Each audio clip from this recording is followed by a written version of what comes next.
Você tem dificuldade em ler a Bíblia? Então vem comigo, eu sou Tatiele e no capítulo a capítulo a gente vai um passo de cada vez. Que a paz do nosso Senhor Jesus Cristo esteja com todos vocês. Irmãos, peço perdão porque anteontem, na verdade, eu não consegui gravar o áudio, porque eu fiquei com a garganta muito inflamada e não consegui. Tava assim muito difícil de falar. Então eu não consegui gravar o áudio para ontem. Ontem também fiquei com a garganta inflamada. Hoje, já tomando os remédios, já consegui ficar um pouco melhor. Então peço perdão aos irmãos e peço paciência, porque também sou humana, também adoeço, né? Mas vamos seguir. Hoje nós leremos o livro de Atos, capítulo 13. Entre os profetas e mestres da igreja de Antioquia estava Barnabé e Simão, chamado o Negro, Lúcio de Cirene, Manaém, que fora criado por Herodes, o tetrarca, e Saulo. Enquanto estes homens estavam em adoração ao Senhor e jejuavam, o Espírito Santo disse: "Separem-me Barnabé e Saulo para realizar o trabalho para o qual os chamei." Então, depois de jejuar e orar, os homens impuseram as mãos sobre eles e os enviaram. Dirigidos pelo Espírito Santo, eles desceram para Seleucia e daí navegaram para Chipre. Na cidade de Salamina, foram à sinagoga judaica e pregaram a palavra de Deus. João estava com eles como ajudante. Depois disso, eles pregaram de lugar em lugar pela ilha toda, até que finalmente chegaram a Pafos, onde encontraram um feiticeiro judeu e falso profeta chamado Bar-Jesus. Ele era amigo do governador Sérgio Paulo, homem de grande inteligência. O governador convidou Barnabé e Saulo porque desejava ouvir a mensagem de Deus que eles levavam. Mas Elimas, o feiticeiro, esse é o significado do seu nome em grego, intrometia-se e falava com o governador para não dar atenção ao que Saulo e Barnabé diziam, tentando impedir Sérgio Paulo de confiar no Senhor. Então Saulo, também chamado de Paulo, cheio do Espírito Santo, olhou bem firme nos olhos de Elimas e disse: "Filho do diabo, inimigo de tudo o que é justo, você está cheio de engano e de maldade. Quando você vai deixar de perturbar os caminhos retos do Senhor? E agora, o Senhor colocou a sua mão contra você e você ficará cego por algum tempo." Imediatamente, uma neblina e a escuridão caíram sobre ele e começou a andar de um lado para o outro, tateando, pedindo que alguém pegasse em suas mãos e o guiasse. Quando o governador viu o que tinha acontecido, creu e ficou profundamente impressionado com o ensinamento a respeito do Senhor. Depois disso, Paulo e os que estavam com ele deixaram Pafos em um navio para a Panfilia e aportaram na cidade de Perge. Ali, João se separou deles e voltou para Jerusalém. Mas Barnabé e Paulo prosseguiram para Antioquia, cidade da província da Pisídia. No sábado, eles foram à sinagoga e se assentaram. Depois da leitura da lei e dos profetas, os responsáveis da sinagoga mandaram um recado a eles: "Irmãos, se vocês têm alguma palavra de instrução para nós, podem falar." Então, Paulo se levantou, fez um sinal com a mão e começou a falar. Ele disse: "Homens de Israel e gentios que respeitam a Deus, ouçam-me. O Deus desta nação de Israel escolheu os nossos antepassados e cuidou deles no Egito, conduzindo o povo gloriosamente para fora daquele país. Os aturou durante cerca de 40 anos de caminhada através do deserto. Depois, ele destruiu 7 nações em Canaã e deu o território delas como herança a Israel. Tudo isso levou cerca de 450 anos. Depois disso, ele lhes deu juízes até o tempo do profeta Samuel. Então, o povo pediu um rei, e Deus deu a ele Saul, filho de Quis, homem da tribo de Benjamim, que reinou 40 anos.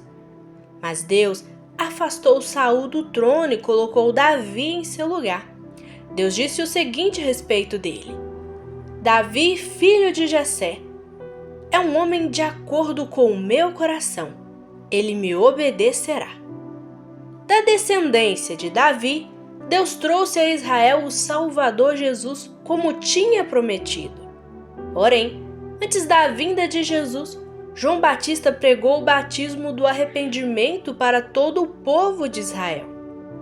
Quando estava terminando seu trabalho, perguntou: Quem é que vocês pensam que eu sou? Eu não sou aquele que vocês pensam que eu sou, mas ouçam. Eis que vem depois de mim aquele cujas sandálias não sou digno de desatar. Irmãos, vocês que são filhos de Abraão, e também todos vocês não-judeus presentes aqui, que respeitam a Deus, esta mensagem de salvação é para todos nós. Os judeus de Jerusalém e os líderes cumpriram a profecia e mataram Jesus, pois eles não o reconheceram. Nem perceberam que Jesus era aquele de quem os profetas tinham escrito, embora ouvissem a leitura dos profetas todos os sábados na sinagoga. Eles não encontraram motivo justo para matá-lo, mas pediram a Pilatos que o matasse de qualquer maneira. E quando tinham cumprido todas as profecias sobre a sua morte, ele foi tirado da cruz e colocado no sepulcro. Porém, Deus ressuscitou Jesus dos mortos, e durante muitos dias ele foi visto muitas vezes por aqueles que o seguiram da Galiléia para Jerusalém. Esses homens são testemunhos que falam a respeito dele para o povo.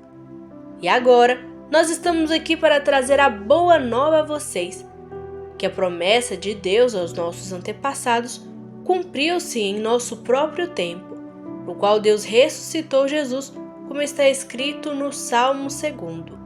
Você é meu filho, hoje o gerei.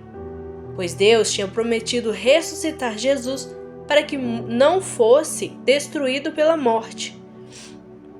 Isso é afirmado no trecho das Escrituras que diz: Eu vou dar a vocês as bênçãos sagradas e fiéis que prometi a Davi. Em outro salmo, ele explicou de forma mais completa, dizendo: Deus não permitirá que o seu santo sofra decomposição. Isso não era uma referência a Davi, porque depois que Davi serviu a geração dele de acordo com a vontade de Deus, morreu e foi sepultado com os seus antepassados, e seu corpo entrou em decomposição. Era uma referência a Jesus, a quem Deus ressuscitou, cujo corpo não sofreu decomposição. Irmãos, ouçam! Anunciamos que por meio de Jesus há perdão para pecados. Todo aquele que crê em Jesus fica livre de toda a culpa e é declarado justo, algo que a lei de Moisés não pôde fazer. Tomem cuidado, não deixem que sejam aplicadas a vocês as palavras dos profetas, porque eles disseram: Olhem e morram, vocês que desprezam a verdade, porque eu estou fazendo uma coisa na época de vocês, uma coisa em que vocês não acreditarão. Eu farei uma coisa que vocês terão de ver para crer. Quando o povo deixou a sinagoga naquele dia, pediram a Paulo e Barnabé que voltassem e falassem a eles novamente no sábado seguinte. E muitos judeus e estrangeiros tementes a Deus que adoraram na sinagoga seguiram a Paulo e Barnabé, enquanto os dois homens insistiam com eles para que continuassem firmes na graça de Deus. No sábado seguinte, quase toda a cidade compareceu para ouvir a palavra do Senhor. Mas quando os líderes judaicos viram as multidões, ficaram com inveja, praguejaram e falaram contra tudo o que Paulo dizia. Então, Paulo e Barnabé declararam corajosamente: era necessário que esta boa nova de Deus primeiro fosse anunciada a vocês, os judeus. Mas já que vocês não aceitaram e não se julgam dignos da vida eterna, agora nós voltamos para os gentios. Pois foi assim que o Senhor ordenou quando disse: eu fiz de vocês uma luz para os outros povos, para que vocês levem a salvação até os lugares mais distantes da terra. Quando os não-judeus ouviram isso, ficaram muito contentes e se alegraram com a palavra do Senhor, e creram todos os que tinham sido designados para a vida eterna. Então, a mensagem do Senhor se espalhou por toda aquela região, mas os líderes judaicos se revoltaram, incitaram as mulheres piedosas de elevada posição e os líderes civis da cidade e provocaram uma perseguição contra Paulo e Barnabé e os expulsaram da cidade. Porém, eles sacudiram o pó dos pés contra aquele lugar e foram para a cidade de Icônio. E os discípulos estavam repletos de alegria e do Espírito Santo. Atos capítulo 13 abre a segunda grande divisão do livro de Atos. A partir daqui, o centro de gravidade da igreja deixa de ser Jerusalém e passa a ser Antioquia. E a liderança narrativa muda de Pedro para Paulo. Enquanto os profetas e mestres da igreja em Antioquia jejuavam e seguiam ao Senhor, o Espírito Santo ordena: separai-me a Barnabé e a Saulo para a obra que os tenho chamado. É o nascimento oficial das viagens missionárias. Eles navegam até a ilha de Chipre, onde enfrentam oposição espiritual de um mago judeu chamado Elimas Bar Jesus, que tenta desviar o procônsul Sérgio Paulo da fé. Cheio do Espírito Santo, Paulo confronta um mágico que fica cego temporariamente e o procônsul se converte. Em seguida, eles seguem para Antioquia da Psídia, onde Paulo prega um sermão histórico na sinagoga, conectando a história de Israel desde o Êxodo até a ressurreição de Jesus. Diante da rejeição dos judeus invejosos, no sábado seguinte, Paulo e Barnabé declaram abertamente que voltariam seu ministério para os gentios. Uma curiosidade interessante está no versículo 9 deste capítulo. Ela ocorre sobre uma mudança aparentemente simples, mas que marca uma virada histórica. Todavia, Saulo, que também se chama Paulo, cheio do Espírito Santo. Existe um mito muito comum de que Deus mudou o nome de Saulo para Paulo na estrada de Damasco. Mas a Bíblia nunca diz isso. Um cidadão romano nascido na cidade helenística de Tarso, ele sempre teve dois nomes desde a infância. Um nome hebraico, Saulo, que homenageava o rei mais famoso da sua tribo de Benjamim, e um nome romano latino, Paulo, que significa pequeno ou de pouca estatura. O que é interessante é que a razão estratégica pela qual ele decide mudar a forma que se apresenta é a partir do capítulo 13. Enquanto esteve no contexto judaico de Jerusalém, ele usou seu nome hebraico, Saulo. Mas, quando o Espírito o envia para evangelizar o Império Romano e os gentios, ele passa a usar exclusivamente o seu nome romano, Paulo. Ele adaptou sua identidade cultural para criar pontes e se aproximar das pessoas que queria alcançar. O que me chamou a atenção foi que o capítulo relata sobre Elimas e sobre o procônsul, o governador. Eles eram amigos. Isso me chamou muita atenção. E eu quero trazer para aqui que a gente venha ter discernimento para entender quando os nossos amigos nos aproximam de Deus e quando eles nos afastam de Deus. Ali, naquele momento, aquele amigo estava tentando descredibilizar o Evangelho, fazendo com que o seu governador ficasse afastado da verdade. Então, que nós temos cuidado com as pessoas que nós chamamos de amigos. Às vezes, esse amigo, ele vai tentar falar abertamente como Elimas fez com o governador Sérgio, que vai tentar descredibilizar com palavras. Mas outras vezes, eles vão tentar te afastar silenciosamente, com atitudes. Por exemplo, te impedindo de ir para a igreja, te impedindo ali no seu momento de oração, te impedindo de ter intimidade, só que de forma silenciosa, sem usar palavras.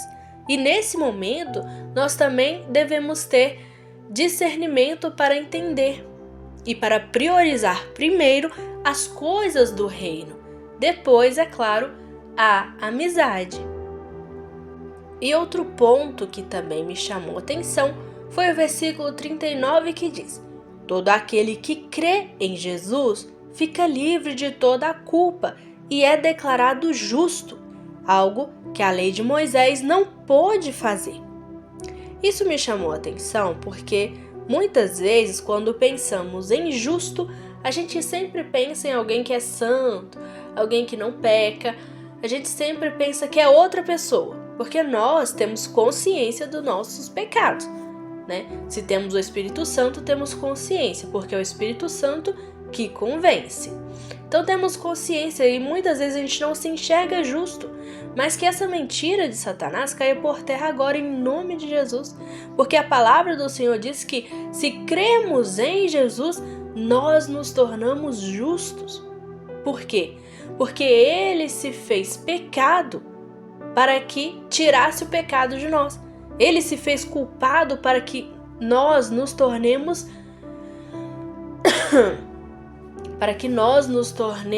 sem culpa, livres de culpa. Então, automaticamente, quando você crê em Jesus, confessa Ele como Senhor e Salvador, você se torna justo. Então, hoje, você pode tomar posse daquele versículo lindo que diz que a oração de um justo pode muito em seus efeitos. Então, se você crê em Jesus, você é justo. Então, ora que vai dar certo, porque a oração de um justo pode muito em seus efeitos. Deus não precisa de uma multidão para transformar uma história. Ele precisa de apenas um justo em oração. E agora, deixe uma reflexão. Na Antioquia da Psídia, quando quase toda a cidade se reuniu para ouvir a palavra no sábado, a reação dos líderes religiosos locais foi de profunda inveja e contrariedade. Diante da oposição e do cancelamento público, Paulo e Barnabé tomaram uma atitude simbólica marcante no versículo 51. Eles, porém, sacudindo contra aqueles o pó dos seus pés, foram para Ícone. Eles não gastaram energia discutindo sem fim com quem só queria combater a verdade, nem ficaram paralisados pela rejeição. Eles simplesmente limparam a poeira e seguiram em frente para onde o Espírito Santo já tinha preparado os seus corações. O resultado final do capítulo é inspirador. Mesmo sendo expulsos daquela região, o texto diz no versículo 52 que os discípulos estavam cheios de alegria e do Espírito Santo. Isso nos deixa um aprendizado prático e profundo sobre como gerenciar as nossas energias. Muitas vezes ficamos travados, tristes e desgastados tentando convencer pessoas que decidiram fechar o coração para a verdade, ou lamentando por portas que se fecharam na nossa cara.